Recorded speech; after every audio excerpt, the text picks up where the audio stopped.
ಪ್ರಸಾದ್ ದಿನ RSS ಮೇಲೆ ಹೇಳ್ತಾರೆ ಅಂತ. ಈ ದೇಶದಲ್ಲಿ ಸ್ವತಂತ್ರ ಪೂರ್ವದಲ್ಲೂ ಸಹ ಅವರು ಸ್ವತಂತ್ರ ಹೋರಾಟದ ವಿರುದ್ಧ ಇದ್ರು, ಸ್ವತಂತ್ರ ಬಂದ ನಂತರವೂ ಸಹ ಈ ದೇಶದ ಆಶಯಗಳಿಗೆ ವಿರುದ್ಧವಾಗಿರ್ತಕ್ಕಂಥವ್ರು. ಅದಕ್ಕೆ ನಾವು ಅವ್ರನ್ನ ವಿರೋಧ ಮಾಡಬೇಕಾಗುತ್ತೆ. ಯಾಕಂದ್ರೆ ನಾವ್ಯಾರು ಪರ್ಮನೆಂಟ್ ಅಲ್ಲ, ನಾಳೆ ಬಿಟ್ಟು ಹೋಗ್ಬೇಕು, ಮುಂದಿನ ಪೀಳಿಗೆಗೆ ಒಳ್ಳೆ ಭಾರತ ದೇಶವನ್ನು ಕೊಟ್ಟು ಹೋಗ್ಬೇಕೆ ವಿನಃ ಇಲ್ಲಿ ಹಿಂಸೆ ಸುಳ್ಳು ಇದಕ್ಕೆ ಅಂತ ಭಾರತ ದೇಶವನ್ನು ಕೊಟ್ಟು ಹೋಗ್ಬೇಡಿ.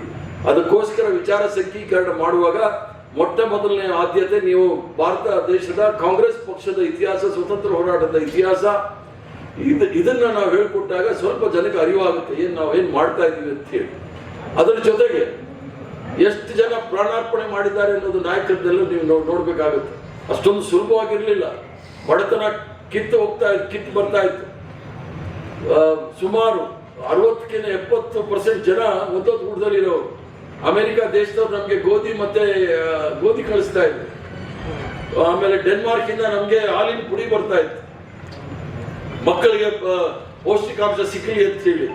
ಆದ್ರೆ ಇವತ್ತು ಕಾಂಗ್ರೆಸ್ ಪಕ್ಷದ ನೆಹರೂರವರು ಮತ್ತು ಇಂದಿರಾ ಗಾಂಧಿ ಅವರ ದೂರದೃಷ್ಟಿಯಿಂದ ಮಾಡಿರ್ತಕ್ಕಂಥದ್ದು ಇವತ್ತು ನಾವು ಹಸಿರು ಕ್ರಾಂತಿ ಮಾಡಿದೀವಿ. ಇಂದಿರಾ ಗಾಂಧಿ ಅವರ ನೇತೃತ್ವದಲ್ಲಿ, MS ಸ್ವಾಮಿನಾಥನ್ ಅವರ ನೇತೃತ್ವದಲ್ಲಿ ಹಸಿರು ಕ್ರಾಂತಿ ಮಾಡಿ ಇಡೀ ಪ್ರಪಂಚದಲ್ಲೇ ಅತ್ಯಂತ ಹೆಚ್ಚಿನ ಅಕ್ಕಿ ಬೆಳೆಯೋಕೆ ಯಾರಾದ್ರೂ ದೇಶ ಇದ್ರೆ ಅದು ಭಾರತ ದೇಶ ಅನ್ನೋ ಕೀರ್ತಿ ನಮ್ಮಲ್ಲಿದೆ.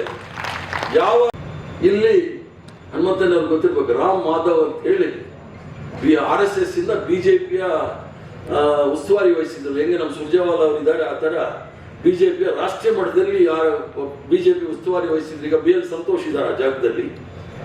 ಅವರು ಮೊನ್ನೆ ಅಂದ್ರೆ ಇದು ಹಿಂದೂಸ್ತಾನ್ ಟೈಮ್ಸ್ ಅಲ್ಲಿ ಬಂದಿರ್ತಕ್ಕಂಥದ್ದು ಹೇಳ್ತಾ ಇದ್ದೀನಿ ನಿಮಗೆ. ಇವರು ನಮ್ಮ ಇದಕ್ಕೆ GBAಗೆ ಇನ್ಚಾರ್ಜ್ ಅವರು, ಕಾರ್ಪೊರೇಷನ್ ಎಲೆಕ್ಷನ್ಗೆ.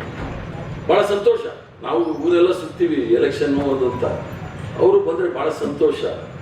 ಅವ್ರ ಇತಿಹಾಸ ನೀವು ನೋಡಿದಾಗ ಸುಮಾರು 4 ಮೀಟಿಂಗ್ ಮಾಡಿದ್ದಾರೆ ಕೊಲಂಬೋದಲ್ಲಿ, ಲಂಡನ್ ನಲ್ಲೆಲ್ಲ.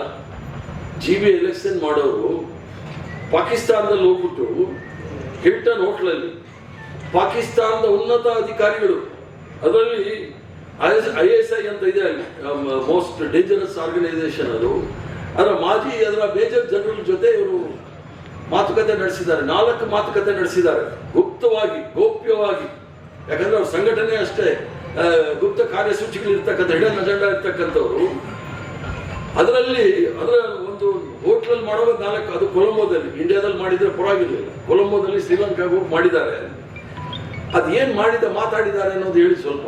ಅದರಲ್ಲಿ ಅವ್ರ ಗುರುಗಳಾದ ಮೋಹನ್ ಭಾಗವತ್ ಅವರು ಹೇಳಿದ್ದಾರೆ, ಪಾಕಿಸ್ತಾನ ಜೊತೆ ನಾವು ಮಾತಾಡೋದ್ರೆ ಏನ್ ತಪ್ಪಿಲ್ಲ ಅಂತ. ನಾನೇನಾದ್ರೂ ಮಾತಾಡಿದ್ರೆ 2 ವರ್ಷ ನಾನು ಹಿಂದೆ ಬಿದ್ದುಬಿಟ್ಟಿದ್ರು. ಯಾವಾಗ ಇವ್ರು ಪಾಕಿಸ್ತಾನ ಹೋಗಿ ಅಲ್ಲೋಗಿ ಗಿರಿಯಾನಿ ತಿಂದು ಬಂದ್ರು ನನ್ನ ಸಾಹಸ ಬಿಟ್ರು. ಸೊ ಇವರು ಆಪರೇಷನ್ ಸಿಂಧು ಯಾರು ನಮ್ಮ ಸೈನ್ಯಾಧಿಕಾರಿಗಳು ಸತ್ತಿಲ್ಲ ಅಂದ್ರು. ಮೊನ್ನೆ ರಾಜನಾಥ್ ಸಿಂಗ್ 6 ಜನ ಸತ್ತಿದ್ದಾರೆ ಅಂತೇಳಿ ಅವ್ರಿಗೆ ಶ್ರದ್ಧಾಂಜಲಿ ಅರ್ಪಿಸಕ್ಕೆ ಎಷ್ಟು ಸುಳ್ಳು ಹೇಳ್ತಾರೆ ನೋಡಿ. ದೇಶಕ್ಕೆ ಪ್ರಾಣಾರ್ಪಣೆ ಮಾಡಿರ್ತಕ್ಕಂಥವ್ರ ಹೆಸರು ಕೂಡ ಇವ್ರು ಹೇಳಕ್ ಆಗೋದಿಲ್ಲ. ಅವ್ರು ಇನ್ನೂ 2 ತಿಂಗಳಾಗಿದೆ ಆಪರೇಷನ್ ಸಿಂಧೂರ್ ಆಗಿ. ಲಂಡನ್ ನಲ್ಲಿ ಹೋಗಿ ಮೀಟಿಂಗ್ ಮಾಡಿದ್ದಾರೆ 4 ಜನ. ಇವರು ನಮ್ಮ ರಾಮ್ ಮಾಧವ್ ಸಹ ಹೋಗಿ ಅವರು ಏನ್ ಮಾತಾಡಿದ್ದಾರೆ. ಯಾಕಂದ್ರೆ ಇಲ್ಲಿ ನಾವೇನಾದ್ರೂ ಪಾಕಿಸ್ತಾನ ಅಂದ್ರೆ ಹೇಳ್ತಾರೆ. ನಾವು ಬಹಳ ಸ್ಪಷ್ಟವಾಗಿ ಹೇಳಿದ್ವಿ ಡಾಕ್ಟರ್ ಮನಮೋಹನ್ ಸಿಂಗ್ ಅವರು ಇದ್ದಾಗ, ಸೋನಿಯಾ ಗಾಂಧಿ ಅವರು ಇದ್ದಾಗ, ನೀವು ಎಲ್ಲಿ ತನಕ ಉಗ್ರವಾದದಲ್ಲಿ ನಂಬಿಕೆ ಇಟ್ಕೊಂಡಿರ್ತೀರ ಅಲ್ಲಿ ತನಕ ನಿಮ್ ಜೊತೆ ಮಾತುಕತೆ ಇಲ್ಲ ಅಂತ ಹೇಳಿ. ಆದ್ರೆ ಇವರು ನಮ್ಮ ಪ್ರಧಾನಮಂತ್ರಿಗಳು ತಕ್ಷಣವೇ ನಮ್ಮ ನವಾಜ್ ಶರೀಫ್ ಅವರ ಮೊಮ್ಮಗಳ ಬರ್ಡೇಗೆ ಹೋಗಿ ಅಲ್ಲಿ ಕೇಕ್ ತಿಂದು, ಬಿರಿಯಾನಿ ತಿಂದು, ಶೇರ್ವಾನಿ ಹಾಕೊಂಡು ವಾಪಸ್ ಬಂದ್ಬಿಡು. ಲಾಲ್ ಕೃಷ್ಣ ಅದ್ವಾನಿಗಳು ಲಾಹೋರ್ನಲ್ಲಿ ಜಿನ್ನಾ ಅವರ ಮಜಾರ್ಗೆ ಹೋಗಿ, ಅಂದ್ರೆ ಅವರ ಇದಕ್ಕೆ ಹೋಗಿ ಸಮಾಧಿಗೆ ಹೋಗಿ ದೊಡ್ಡ ನಾಯಕ, ಜಾತ್ಯತೀತ ನಾಯಕ ಅಂತ ಹೇಳಿದ್ರು.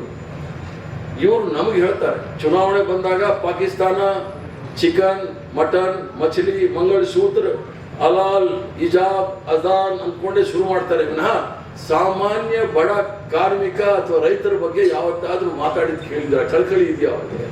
ಇವತ್ತು ಪಾಕಿಸ್ತಾನ ಜೊತೆ ಮಾಡಿದಾರಲ್ಲ, ಮೋಹನ್ ಅದು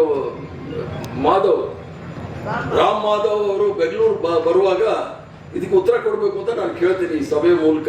ಒಂದು, ಈ ರಹಸ್ಯ ಮೀಟಿಂಗ್ ಮಾಡಕ್ಕೆ ನಿಮ್ಗೆ ಯಾರು ಅಧಿಕಾರ ಕೊಟ್ಟಿದ್ದಾರೆ? ಅದು ಎಕ್ಸ್ಟರ್ನಲ್ ವಿದೇಶಾಂಗ ಸಚಿವಾಲಯ ಇದೆ, ಅವ್ರು ಮಾಡ್ಬೇಕಾಗಿರೋದು.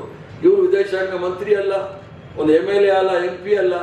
ಕೇವಲ RSS ಪ್ರಚಾರಕರು ಇವ್ರಿಗೆ ಯಾರು ಅವಕಾಶ ಕೊಟ್ಟಿದ್ದೋ ಪರ್ಮಿಷನ್ ಕೊಟ್ಟಿದ್ದು ಅಂತ ಹೇಳಿ, ಅದು ಕೂಡ ಅದು ಯಾವ ಅಧಿಕಾರ ಇಟ್ಕೊಂಡು ವಿದೇಶಾಂಗ ನೀತಿಯ ಬಗ್ಗೆ RSS ತೀರ್ಮಾನ ಮಾಡ್ತಾ ಇದ್ದಾರೆ ಅನ್ನೋದು ಸ್ಪಷ್ಟವಾಗಿ ಹೇಳಬೇಕಾಗುತ್ತೆ. ಅದರ ಜೊತೆಗೆ ಇವೆಲ್ಲವನ್ನು ಸಹ ಜನಗಳ ಮಧ್ಯೆ ಹೇಳಬೇಕಾಗಿತ್ತು. ನಾವು ಈ ತರ ಪಾಕಿಸ್ತಾನ ಕೊಟ್ಟಿತ್ತು 1947ನೇ ಇಸ್ವಿನಲ್ಲಿ ಮೊದಲನೇ ಬಜೆಟ್, ಅವಾಗ ಇಂಟ್ರೀಮ್ ಗವರ್ಮೆಂಟ್ ಅಂತ ಹೇಳಿ ನೆಹರು ಅವರೇ ಪ್ರಧಾನಮಂತ್ರಿಗಳಾಗಿದ್ರು. ಅವಾಗ 198 ಕೋಟಿ ರೂಪಾಯಿ ಮಾತ್ರ ಬಜೆಟ್ ಇದ್ದಿದ್ದು. ಸಾಕ್ಷರತೆ ಅನ್ನೋದು 11% ಇತ್ತು. ಈಗಲೂ 76% ಹನುಮಂತನವ್ರು ಚೆನ್ನಾಗಿ ಗೊತ್ತಿದೆ. ಸಾಕ್ಷರತೆ ಇದೆ, ಆದ್ರೆ ಇಂಗ್ಲಿಷಲ್ಲಿ ಹೇಳ್ಬೇಕಾದ್ರೆ literacy is not mean that they are educated. ಸಾಕ್ಷರತೆ ಬಂದ ತಕ್ಷಣ ಅವ್ರು ವಿದ್ಯಾವಂತರಾಗ್ತಾರೆ ಅಂತ ಅಲ್ಲ, ಸಾಕ್ಷರತೆ ಇಲ್ದವರು ಬಹಳ ವಿದ್ಯಾವಂತರಾಗಿರ್ತಾರೆ. ಕಾಮರಾಜ್ ಅವರು ನಮ್ಮ ಮುಂದೆ ಇದ್ದಾರೆ. ಆದ್ರಿಂದ ಕೆಲವು ವಿಚಾರಗಳನ್ನ ಸ್ವಲ್ಪ ನೀವು ಇತಿಹಾಸ ನೀವೇನು ಜಾಸ್ತಿ ಮಾಡೋದು ಬೇಡ, ಅದು ನಿಮ್ ತಪ್ಪಲ್ಲ, ನಮ್ಮ ತಪ್ಪು. ಕಾಂಗ್ರೆಸ್ ಪಕ್ಷದ ಇತಿಹಾಸವನ್ನು ನಾವು ಯಾರು ಸಹ ಹೇಳಲಿಲ್ಲ. ನೀವು 25% ಕಾಂಗ್ರೆಸ್ ಪಕ್ಷದ ಇತಿಹಾಸ, ಸ್ವತಂತ್ರ ಹೋರಾಟ, ಸ್ವತಂತ್ರ ಪೂರ್ವದಲ್ಲಿದ್ದಂಥ ಹೋರಾಟವನ್ನ ನೀವು 25% ಕಳ್ಕೊಂಡ್ರೆ ಈ ಕಾಕಿ ಚಡ್ಡಿ ಕರಿ ಟೋಬಿ ಕೈ ದೊಣ್ಣೆ ಇಟ್ಕೊಂಡು ಊರು ಬಿಟ್ಟು ಹೊಡೋಗ್ಬಿಡ್ತಾರೆ. ಅವ್ರು ಯಾರು ಹೇಳೋದಿಲ್ಲ. ಧೈರ್ಯ ಮಾಡಬೇಕು. ನಮಗೇನು ಅವ್ರ ಮೇಲೆ ಹೇಳಬೇಕು ಅಂತ ಅಲ್ಲ, ಅವರು ನಮ್ಮ ಎಲ್ಲ ಮಹಾತ್ಮ ಗಾಂಧಿಯವರ ಏನು ಸತ್ವ ಸಿದ್ಧಾಂತ ಇದೆ, ಸರ್ವಧರ್ಮ ಸಮಭಾವ, ಇದನ್ನು ಒಪ್ಕೊಂಡ್ರೆ, ತ್ರಿವರ್ಣ ಧ್ವಜವನ್ನು ಒಪ್ಕೊಂಡ್ರೆ, ಸಂವಿಧಾನವನ್ನು ಒಪ್ಕೊಂಡ್ರೆ ನಮ್ಗೆ ಯಾರು ಸಹ ಅವ್ರ ಮೇಲೆ ವಿರುದ್ಧ ಅಲ್ಲ. ಅವ್ರದೇ ನಮ್ಮ ಶತ್ರುಗಳಲ್ಲ, ಅವರು ಭಾರತ ದೇಶದವರೇ.